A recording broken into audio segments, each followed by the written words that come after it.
Good morning, everyone. I'm just going to give a couple minutes for people to hop onto the stream before I start the stream on how to get more views on YouTube. And this is going to tie into one of the client calls that I had yesterday that I thought would be a good share for everyone to learn from. So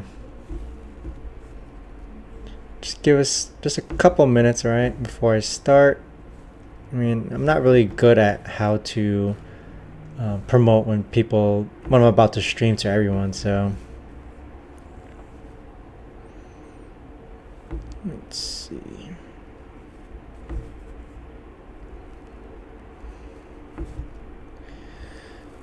Live on YouTube, right?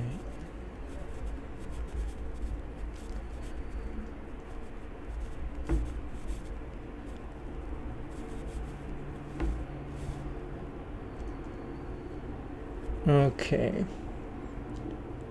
Hey, good morning, Lance. Before I start, I don't mind helping you out. What do you need?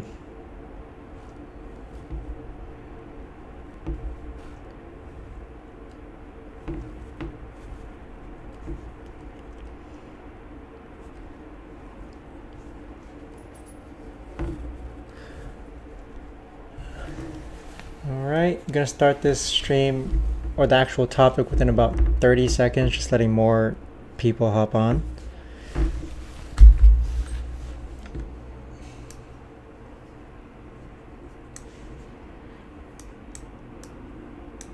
So again, the stream is going to be about how to get more views and how to analyze your analytics on YouTube. So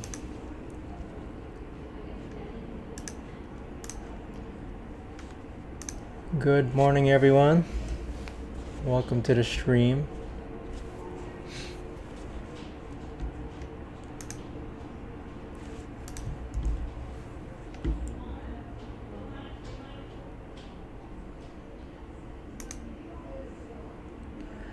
Yeah, feel free to answer or ask your questions in the chat, Lance, and I will get to them when we finish the just a brief topic that I have planned for the stream. All right.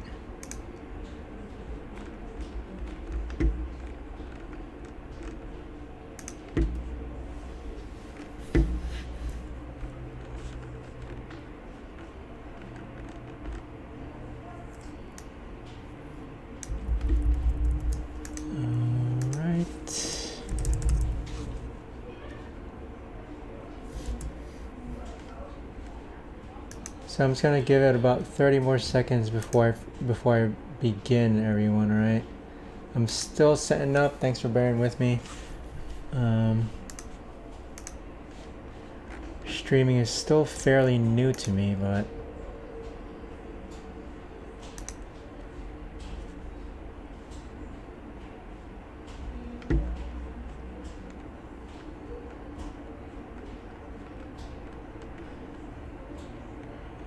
okay. Hey SMX, how's it going? I'm doing great. How about you? How are you doing?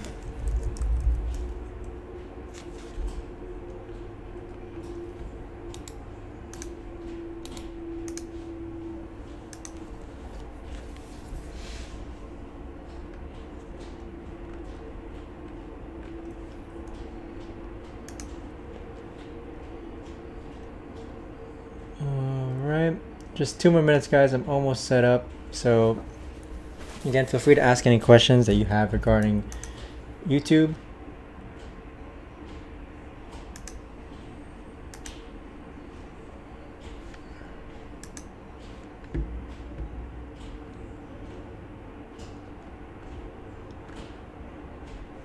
All right.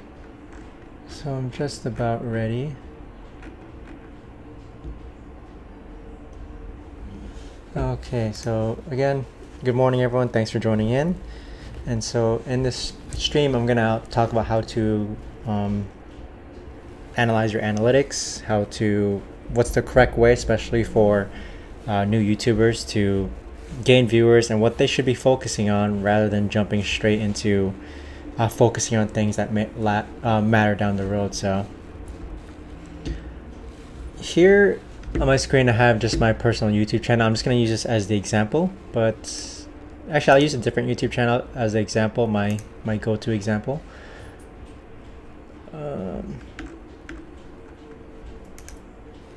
Okay, so here's one of my top 10 faceless channels, and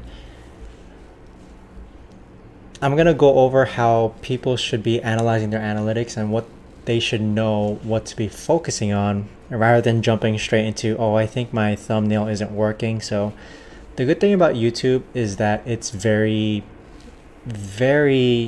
analytical. You can make a lot of decisions based on actual data, make a lot of decisions based on what you see in the numbers. And one thing that I have to mention is that you're not gonna get reasonable numbers unless you actually start posting on YouTube. So you can't really make logical decisions just from only posting 1 or 5 videos.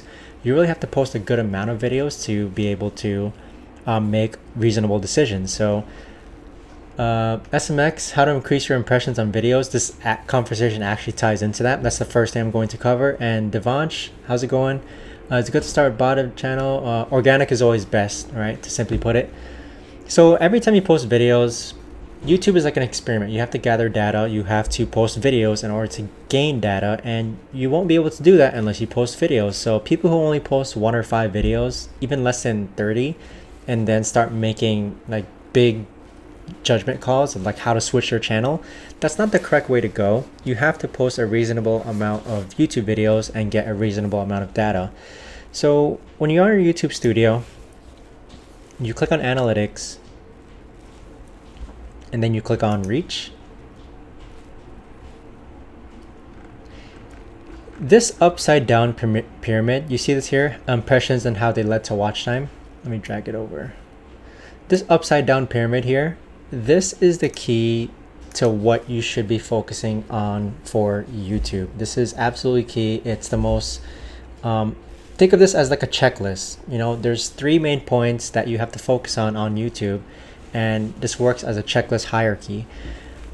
First, you know, rather than jumping straight into trying to change your thumbnails, you have to first figure out what your impression rate is. And if this, you see how 95% of YouTube, 95% of my impressions are coming from YouTube recommending your content, that's what you want to see.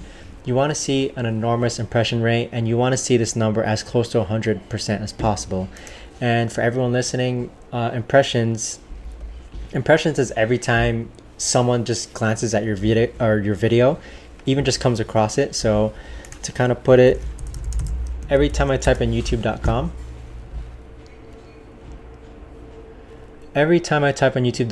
I'm giving all these videos that you see here 1 impression. So tying back to the upside down pyramid, when you see this, you know, and oftentimes when I get on client coaching calls, I look at their pyramid from their back end, and this is like either anywhere from 0 to 10%. That is really, really poor. You are not focusing on impressions. So impressions, again, impressions is based on keywords.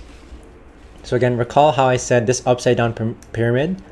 Use this as your hierarchy, use this as your checklist to what to focus on for YouTube. If your videos aren't getting impressions, hey Oscar, how's it going? Good morning. If your videos aren't getting impressions, then why are you focusing on click-through rate? Why are you focusing even on the quality of your video? You know, you have to kind of tackle it step by step. If you're making, you know, if you're spending money creating a video, if you're spending like 1 to 10 hours creating a video, researching it, scripting it, voicing it, editing it, but it's not getting impressions, don't you think you should focus on impressions first? So with that being said, impressions is the first thing you've got to master on YouTube. And in order to do so, that ties into your keywords. Okay, impressions, you know, YouTube is a machine. You have to remember that small YouTubers compared to bigger YouTubers, smaller YouTubers have it hard initially. Okay, they don't have that following audience. They can't just post whatever they want and people will watch it. They really have to focus on keywords, searchable content, optimized content especially, and that's how you increase impressions. So to kind of give you guys an example, you know, so if you click on your analytics, click on impressions, and click on see more, based on your keywords, based on your description, based on your those are the 2 main optimization factors. Based on all that, your videos should be getting at least thousands of impressions. Okay, some of them get millions, in my case 20,000, but any videos that I'd say get less than 1,000 impressions, that's not a reasonable good amount of data, because again, you have to kind of think of YouTube as like each video on YouTube is like an experiment, and you can't make a reasonable judgment if you only get 10% or 10 impressions and you get a 50% click-through rate. That doesn't make sense because it's only out of 10 people. So this isn't a hard set rule. This isn't a rule that I found anywhere, but I personally, I just chose that I gain data and I actually analyze videos that get at least 1,000 impressions, because what that means is 1,000 people, or YouTube showed my video to at least 1,000 people and only 2.1% clicked on it. Okay, that's reasonable. I think that's a good amount of data to base logical decisions from, which is 1,000 impressions. And again, impressions come from your keywords, and shortly I'm going to go over how to actually optimize your videos and what's the way I do it for all my videos. So give me 1 second to pull up a document.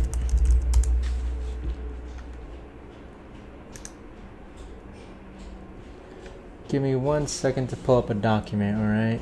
And I think shortly, in a couple minutes, I'm gonna have to let my dog out. She's still sleeping. Yeah, if you're, hey Neffy, how's it going? If your impressions rate aren't looking like this, then it's a problem with you're not optimizing for YouTube correctly, all right?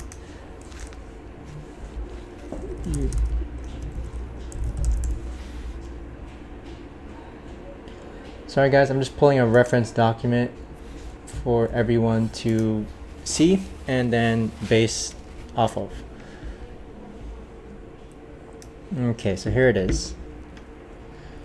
So this is just a YouTube channel review document that I run through every time I get on one of my channel reviews or my coaching calls. And with that being said, I want to jump straight down to number 8, which is SEO, because this highly influences getting impressions on YouTube, all right? So, okay, so SEO on YouTube, I see people all the time hiring for SEO. They're spending at least a good couple minutes on tags. All of that really doesn't matter. SEO is not hard on YouTube. It's a lot easier than it is on Google, which is the good thing. So SEO, okay, first thing you have to do is that you have to create searchable content, and you have to focus your video on a keyword, right? And one of the best ways to do this is what you see here. Whenever you type into YouTube, do you see how it auto suggests? So top 5 mistakes. You see how all these terms auto suggest? You can't go wrong with taking an exact match of this keyword phrase here and putting it in your YouTube title, all right? That's one of the key things that I found was very helpful in my case, was always using the search function on YouTube. It's free, you don't have to pay for it, but anytime it auto populates, this is exactly what people are typing into YouTube. This is searchable content.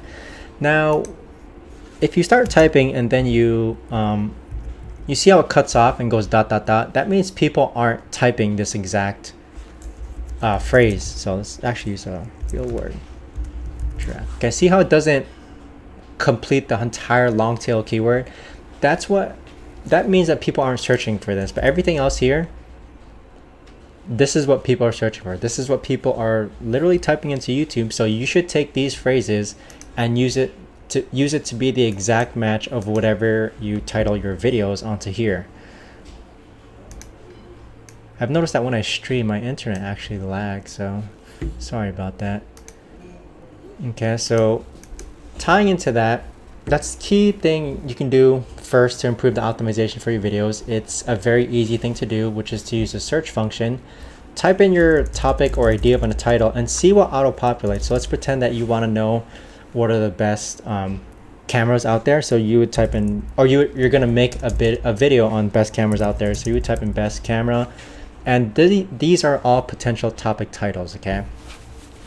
So with that being said, though, there's something called a content title / optimize title, and there's something called the creative title. Okay, so your content title and your optimized title, that's like what your video is about. That's what you are titling your video based on what you have here. So let's pretend that I want to make a video called best camera for photography. So if I type that in, and this tactic, guys, this tactic, everyone, really works for any type of video. Works for streams, tutorials. It's not just top 10 videos, it works for vlogs. And again, especially as small YouTubers, you really have to do YouTube this route. I mean, it's a lot easier to do YouTube this route, especially in the beginning stages. But my content title for this topic here, best camera for photography, that'll be my content title, you know. So at least YouTube's machine, YouTube's algorithm, it can recognize what your video is about simply based on this title. However, you know, there's a lot of titles like that, right? So again, launching a YouTube video is also like launching a product that you have to kind of stand apart from everyone else. So while some people would just leave their title to be best camera for photography, what other ways can you make it so that you stick out from the rest of your quote-unquote competition? How do you stick out and get your video to be clicked compared to this video here when everyone basically has the same content of best camera for photography? That's where the creative title comes in, okay? So this right here is the content title, and this right here, I'm already considering that my video is already optimized in the title portion because I took this long tail keyword from the search bar up here. People are actually typing this into YouTube. Now what comes after is the creative title, okay? So what I mean by that is, what can you add after or before the title that gives it more creativity, that gives it more appeal, that allows for people to be more likely to click on your video? So you can do something like best camera for photography, best camera for photography for let's say $500 or less, okay? So notice how you can attach this title to the end of here and it gives it more appeal. With that being said, this right here optimizes your title for your YouTube video. This right here is the effort that you put, sorry about that, is the effort that you put to get people to click on your videos, all right? People may be typing this, but this isn't what your video is trying to be optimized for. It's trying to be optimized for this here. The reason why you put this creative title at the end, so let me actually combine this all. The reason why you put that creative title at the end is to improve your click-through rate and stand apart from your competition. So this is final title equals, okay? So that's how you have to start thinking about YouTube. There's a creative title, there's a content title, what your video is about, and this right here, as long as you put this in your title and it comes from this YouTube search bar, that already optimizes the title portion of your entire video, all right? Now, again, tying into the fact of small YouTubers compared to bigger YouTubers, because bigger YouTubers already have the audience, they have that initial view velocity, they have subscribers already turning on notifications for them. They don't have to worry about so much about keywords and optimize or keywords as much anymore because they can just, you know, post about their daily life, and people who already built a trust, and they built a trust through their previous videos that were optimized, and now they can just post post reasonable content on whatever they want without having to be so hard on optimization, okay? So again, tying back to point number 8, that ties into the keyword title and the creative title. This right here is what I teach all the time. It works phenomenally, everyone, okay? I kid you not, it's a very good way to approach titling your videos on YouTube. If you're new to YouTube, if you're a beginner YouTube and you're kind of stuck on how to title your videos, just go ahead and use the YouTube search function bar. Literally type things in, you know, me teaching or trying to help people with YouTube, mistakes YouTubers. So this is what I would title my video: common mistakes YouTubers make, editing mistakes YouTubers make. All of those. Hey JP, how's it going? Neffy's asking, how much do you pay for your editors? I pay anywhere from 60 to $100 at Neffy, okay? So anything that you type into the YouTube search function bar, that's what I mean this is what has to be included in your title for your YouTube video. Anything that comes after is called the creative title, and the purpose of this is to improve click-through rate. Okay, and again, this covers point number A. All right, this covers point number A in how to optimize your videos in order to get more impressions. So let me reference back the upside down pyramid again. Hey Shabam, how's it going? Good morning to everyone. Okay, so we're going down the upside down pyramid, everyone. So that, what I just talked about essentially covers how to help your video get more impressions. Now tying into that, the creative title, the keyword title, and optimizing for viewer experience, you have to remember that it's not hard to optimize your videos on YouTube. All you have to simply do is put keywords in your title and your description, and then there's still a lot of room to make more appeal in your YouTube videos so that people actually click on your YouTube videos. So that's what I mean by optimizing for viewer experience. You don't want your titles to sound like robots or simply keyword stuffing for the sake of being found in the algorithm. You want to make sure that your videos are actually, again, it's not hard to optimize. Okay, this right here is already an optimized title, and what you add after it for $500 or less, that's for viewer experience. If you were in your viewer's shoes, what would get you to click on your own videos? All right, so this is the final title that I would make for that video. I mean, I'm not even sure if you can find a camera for $500 or less, but we'll see. Now, tying into one of the biggest misconceptions on YouTube, which is in regards to tags, all right? Hear me out in tags. If there's one thing that you take away from this live stream, it involves my input on tags. Tags, I'm not saying tags are meaningless, but tags have a big misconception in regards to how they're actually used on YouTube. And to me, I haven't tagged my videos in probably over 2 years or so. All right, I haven't tagged my videos in over 2 years or so, but this is straight from Google. All right, you see here, straight from Google, support Google/YouTube. And this is their article that they have in tags, so be sure to read this. All right, tags are descriptive keywords you can add in your video to help viewers find your content. Your video's title, thumbnail, and description are more important pieces of data. Tags can be useful if your content of your video is misspelled. Otherwise, tags play a minimal role. So my takeaway on this is that if all it took to be successful on YouTube was to correctly tag your videos, I mean, it's not a hard thing to do. So you have to think about the barrier of entry. If everyone on YouTube was tagging their videos, why do some people perform better than others compared to people who are just using the same tags? You know, using tags is easy. It's a very easy route of YouTube to go. Tags do not make or break your video. I mean, I'm a huge believer on that. If you're gonna spend time on tags, take that time and spend it on creating a better thumbnail. Take that time, spend it on creating a better title. All of that, that's what matters. Okay, so tags, I don't spend even 5 seconds on tags. I have stopped tagging my videos. The top videos that you see on this channel here, they have 0 tags. All right, they only have a thumbnail, a description, and a title, a good title, good thumbnail, and good description. Okay, so tying back to that covers point number C, or letter number C. So that's my input on tags, straight from Google. If you're tagging your videos, if you're spending more than 5, you can add tags if you want to. I just don't see the point to. But some people just feel like they have to fill out everything on YouTube, and again, that's on you. But you hear it from me and you see it clearly from Google/YouTube's eyes. Tags do not matter as much. Title, the thumbnail, and description matter much more. So just gonna take some time to briefly answer questions. Oscar, are you taking advantage of YouTube Shorts? So how do you get the shorts?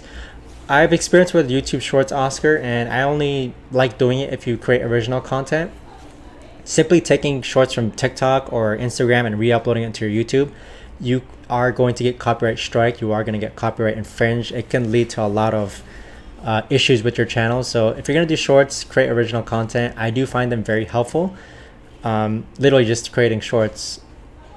How do you get the shorts? Yeah, create original shorts. That's my recommendation. You can simply just re-upload shorts from TikTok. I've seen people do that. They get millions of subscribers, but the copyright strike and the option of your channel getting kind of banned or deleted eventually, it's a high risk. So hey Pablo, how's it going? So you're asking, would you recommend starting one from zero? I would start one from zero. How would you go about creating videos en masse? So Pablo, I run a team of about 150 people or so. I create videos, so I'm not really worried about creating videos en masse. If you're talking about bots or programs to auto create videos, again, Pablo, you have to think of the barrier of entry to YouTube. There's a bunch of people doing YouTube. If all it took was to get on a bot or a program and create videos en masse, I mean, anyone can do that. It's not hard. So what I've done is that I've created an asset for myself. I've trained a team, trained scriptwriters, voiceover artists, video editors, and I create videos in-house in my case. All right. So tying back into the discussion of this upside down pyramid, everyone, how to increase impressions on your YouTube videos. All right. We're still talking about impressions. So I went over titles and I went over tags. Tags are meaningless. The description.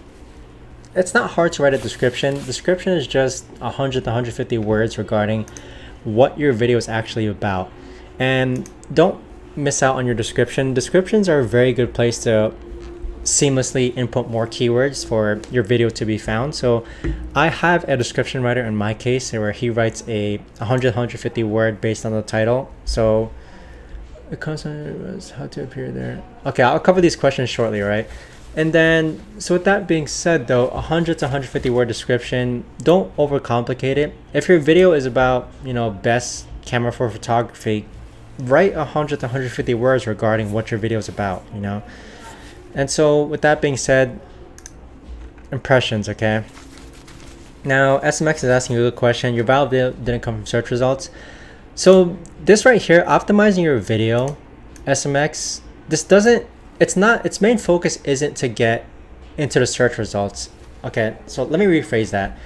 If you optimize your video correctly, like how I'm teaching right now, it's not intended only for search results. It gets seen in search results, it gets seen in suggested, and it gets seen in browse. Okay, so optimization in general, doing it correctly, this is how you get your video into the algorithm. And the three main ways you get into the algorithm are search, suggested, and browse. All right, you can't force your video to appear in, you actually can through playlists. Okay, you can't force, how do I put it? Okay, I'm just gonna take a step back, but optimizing, all right, don't get the misconception that just because you optimize your video, it's only for search. Optimizing your video involves getting your video into suggested, it involves getting your video into browse, and it involves getting your video into search. Okay, that's all. Impressions covers all of that. It's not just when you search for videos. So again, to repeat myself, optimizing your videos correctly, like how I just explained, using the keyword in the search results, using the keyword in the description, it all is in an effort to get your video seen in one of these three main traffic sources. And suggested traffic, browse traffic, and YouTube traffic, those have been my main ways that my videos have ever gone viral. So that's what I mean in regards to that. All right, so moving down from the upside down pyramid, guys. Okay, so I hope that helps you choose keywords correctly and appropriate keywords, creating searchable content, because it honestly really isn't hard. I don't think you have to pay to figure out what keywords you should be using in your videos. So then with that being said, once you nail out impressions, because all my channels, they have about this top tier here, 90 to 95% of my impressions comes from YouTube recommending my content, and it comes from what people are actually typing into YouTube based on this simple search bar. Okay, this search bar is free. Everyone use it. It's your friend. I don't use any paid tools except for TubeBuddy, but I don't use TubeBuddy for research. I more so use it for data extraction. But tying into the next tier, once you nail down impressions, the next thing that comes is click-through rate. So now you know how to kind of keyword your videos, how to obtain a good click-through rate. One of the simplest things I do is that I do type in my content title, so best camera for photography, and then I analyze what I see in the top 10 search results, because the assumption is this: if these people are appearing in the top search results, they must have a good click-through rate. YouTube likes to put videos on top that have good click-through rates. So kind of learn what you see here. I'm not saying copy these thumbnails, but you, again, releasing a video is like releasing a product onto the market. You have to think, what is it about these videos that they're doing? Okay, obtain patterns. So obviously you see cameras, you see some words, but then what can you do better? All right, that's how I really think, and I really put some thought into creating my thumbnails in order to make my videos stick out.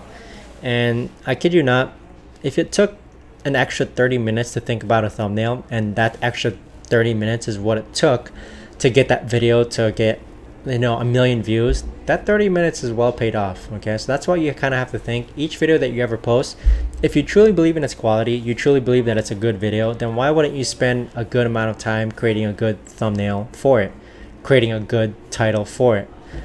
That's my idea on click-through rate. Don't skip out on click-through rate. I honestly think click-through rate is one of the most underutilized or under-focused things on YouTube. People think that they spend a lot of time in their video, they spend a lot of time editing their video, they're doing fancy edits, but all of that, again, you have to take YouTube step by step. If you can't nail down impressions, if you can't nail down click-through rate, then what's the point of creating a quality video, right?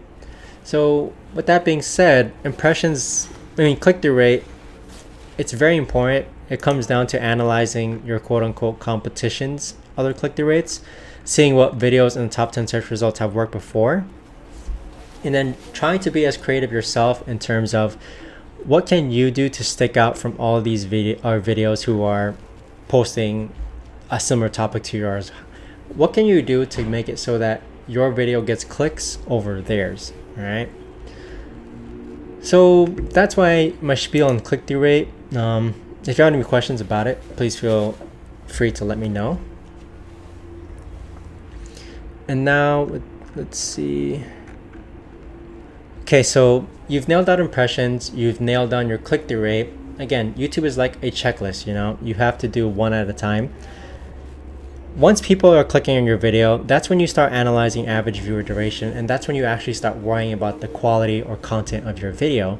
So one of the best ways that I found to kind of improve average view duration is quite a few things, believe it or not. Number one is that I make sure that my video starts within the first 10 to 20 seconds. So if my video is on best camera for photography, I better start labeling cameras that are best for photography within the first, 10 or 20 seconds, okay? People don't want to see you introduce yourself, or they don't want to see like fluffy information. They don't want to see needless information. They want to see best cameras for photography. So start that within the 10-20 seconds, and once you start your countdown, that's when you actually start people get kind of hooked onto your video. So a good catchy intro, and afterwards start the actual meat of your video within 10 to 20 seconds.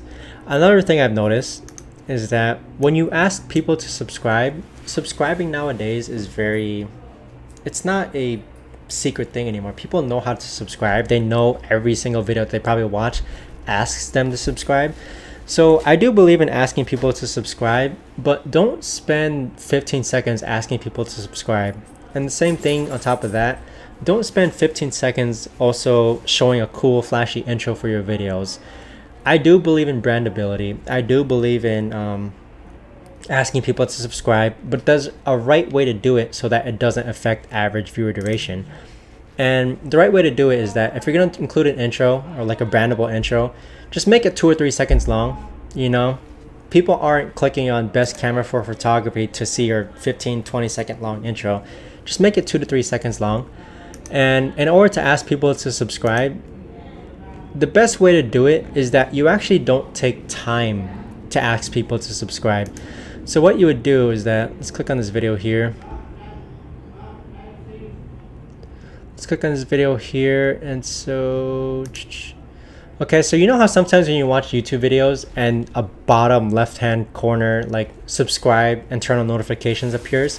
That's something you can include during editing that you don't have to actually spend time asking people to subscribe. So you can include a bottom lower third or a top lower third or top third asking people to subscribe, and that would help, right?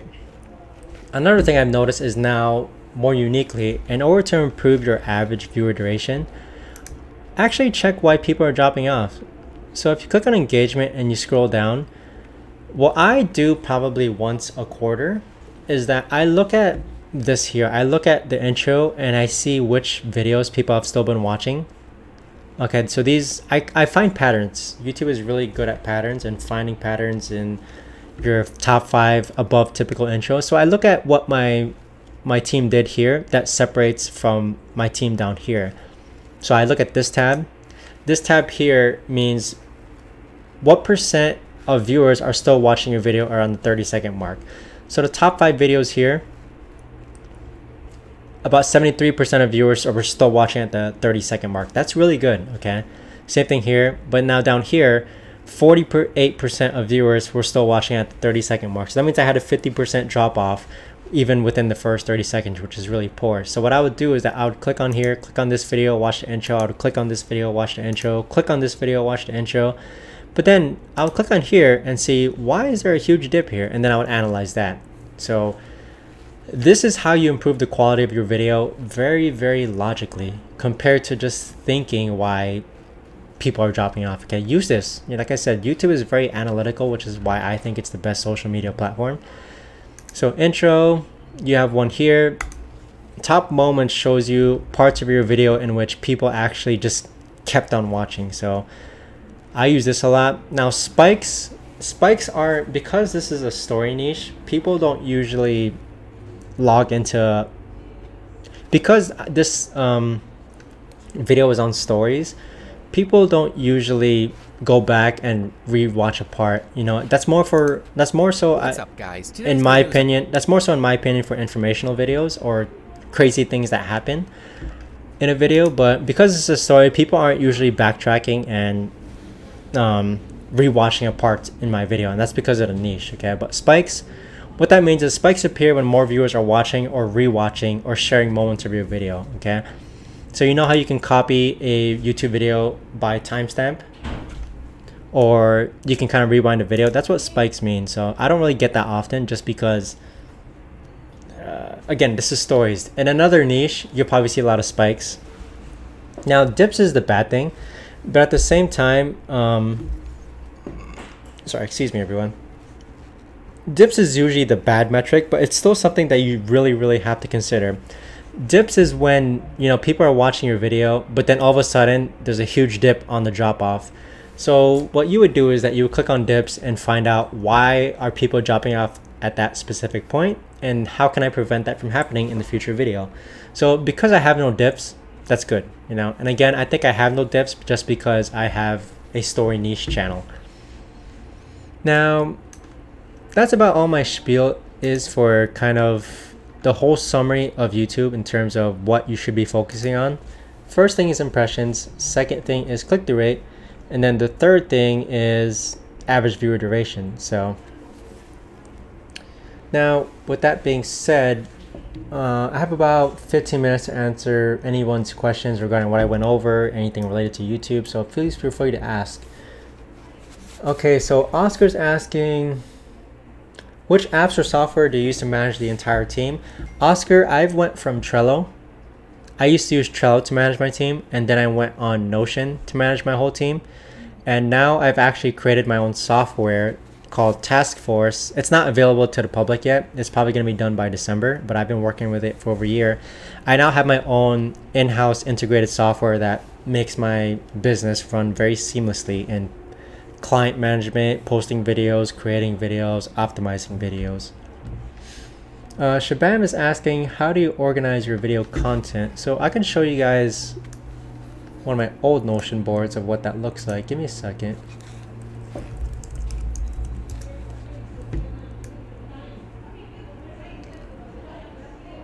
And so while this loads, everyone, I hope you all are actually posting on YouTube, because now it's almost Q4. Revenue usually increases about 20 to 30% during Q4. So let me pull up a channel and I'll show you how I organize my video content. And this was using Notion, but I don't use Notion. I'm slowly migrating off Notion and into my software development, right? So I have to sneeze, everyone. Sorry, excuse me. So let's see here. Okay, so this is how I organize my team, okay? So Shabam, I have basically everything almost outsourced, except I do overview videos that I want videos to work, so I do overview the title, overview the thumbnail. And so here I have topics that are going to be assigned. Here I have the scriptwriter column. Here I have the voiceover column. Here I have the video editing column, ready to upload and then to be invoiced. So with that being said, each row corresponds to a person on my team, right? A person on my team. So Isla's the scriptwriter, script's been received. Catherine's the voiceover artist. Catherine is still working on it, so therefore it is in the voiceover column. This project in particular, actually still working the video edit. So everyone else, we've already received their files. And then my description writers and my thumbnail artists have access to all these boards, and they just go in and actually create descriptions and thumbnails whenever they please, right? And then here's the Google Drive link that my project managers create beforehand, where everyone can drop the files into. So it's not that I don't take any part in the creation process, but this is a very seamless interaction between one individual and another, and it's how I get my entire team to work together. So does anyone else have any other questions? I would be more than happy to help you out.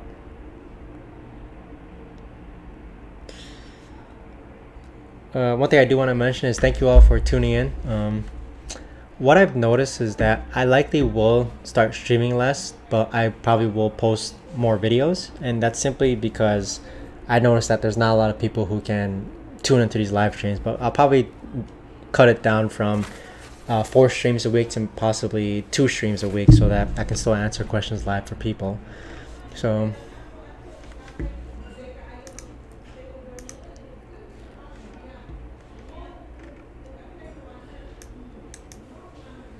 yeah, so if there's any questions anyone else has, I'll give it a couple more minutes before. If no one else has any other questions, do watch the replay of this video.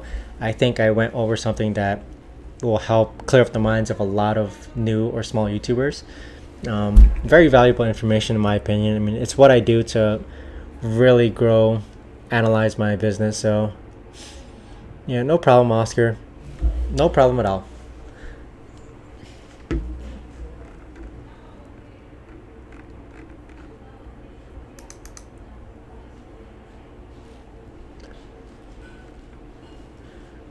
Alright, I'll give it to like about the 45-minute mark to see if anyone else has any other questions. I don't want to waste anyone's time, so that's the idea. But maybe people are typing, or honestly maybe no one else has any questions. But yeah, feel free to ask, everyone.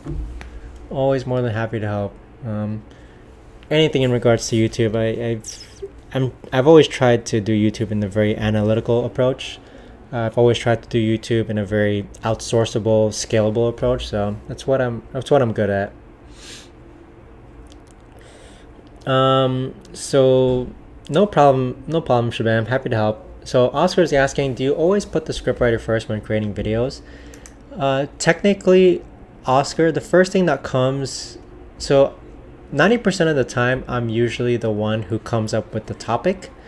So what it comes down to is that the research is always first, and I only create a video if I can think right off the bat of a good thumbnail to go along with it. That's what I think goes first. I'll probably put scriptwriter second. Scriptwriter, the actual action portion of it, that's usually first though, I guess. But scriptwriter first, then voiceover, then video editing. Research and actually the thumbnail do come before the script writing. As you can see, the script's not even done, but the thumbnail is already ready.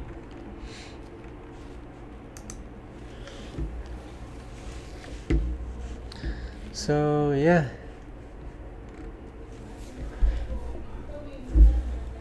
if anyone else has any other questions, please let me know.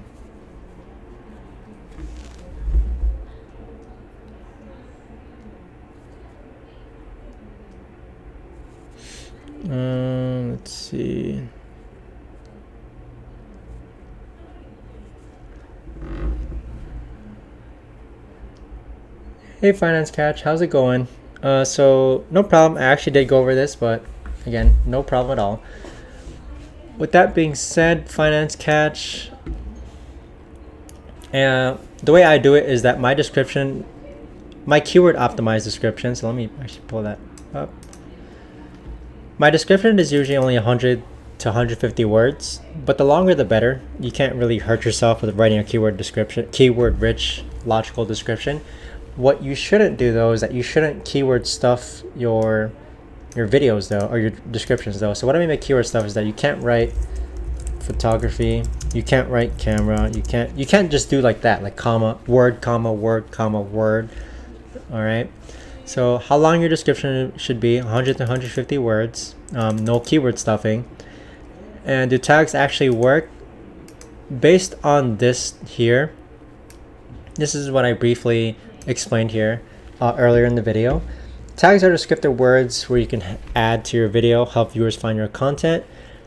Your video's title, thumbnail, and description are more important pieces of data. So that's why if you're going to spend time tagging your videos, I would actually take that time you spent on tags and actually spend it more on titles and thumbnails. So tags can be useful if the content of your video is commonly misspelled. Otherwise, tags play a minimal role in your video's discovery. And this comes from YouTube help themselves. So that's why people who I find using tags or people I find spending more than 30 seconds on tags, I always tell them, why don't you spend that 30 seconds and come up with always the best possible thumbnail and title that you could imagine. So that's my idea on that, Finance Catch. Let me know if you, hey JP, how's it going? Good morning. Let me know if you have any other questions regarding that aspect, right? So Shabam, best places I've found people were either through word of mouth, Fiverr, or Upwork, right? I guess there's two of you who have the name Shabam, huh? But yeah, if you need help creating content, you can always reach out to me. I do have my own people as well. They're trained, they're vetted, they know exactly what they're doing. And thanks, Oscar. I would appreciate that. No problem. Happy to help.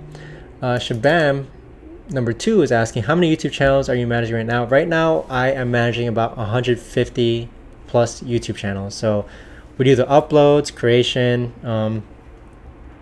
we research the videos, we create the thumbnails for the videos, we do everything for these channels, and we're about 150 clients right now. So personally, I personally own, or I'm a part of, about 8 channels. So I don't like to spread my time too much, but I do have, as you can see, all the chairs, monitors in the backgrounds. My team and I do a good job of handling our clients to the best that we can. So does anyone else have any other questions? I love the questions you guys are asking. It's good quality. So if any of you would like me to review your channels though, please feel free to ask. I would be more than happy to dive into the back end of the analytics and actually give you my input in regards to how I can actually, what you can focus on to help you grow your channel.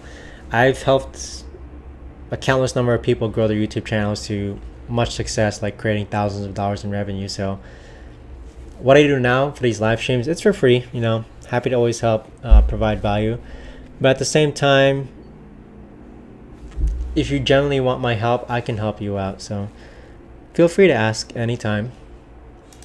But I'll give this video a couple more minutes. But if anyone else has any other questions, please, again, feel free to ask.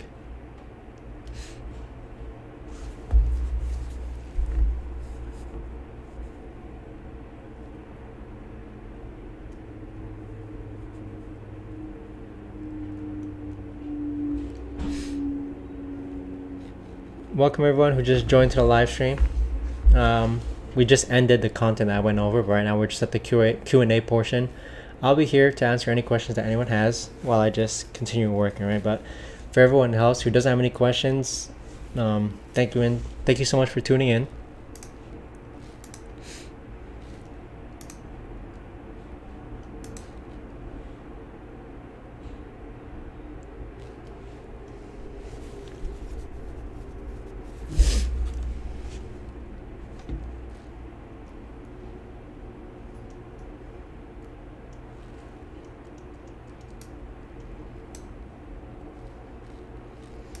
And as I've said before, I hope you all or at least starting YouTube. Starting YouTube is one of the best ways to at least stand apart from the crowd.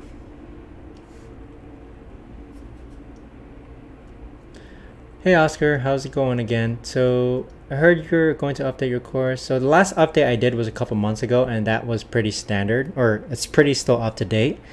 I do have it on my Asana task to review my course and see if there's any outdated material. So in terms of the actual group per se, yeah, you're more than welcome to join the community whenever you please. I eagle eye that Facebook group as much as I can, and it does involve 15-minute, as many as you want, 15-minute coaching calls every week if you need it, right?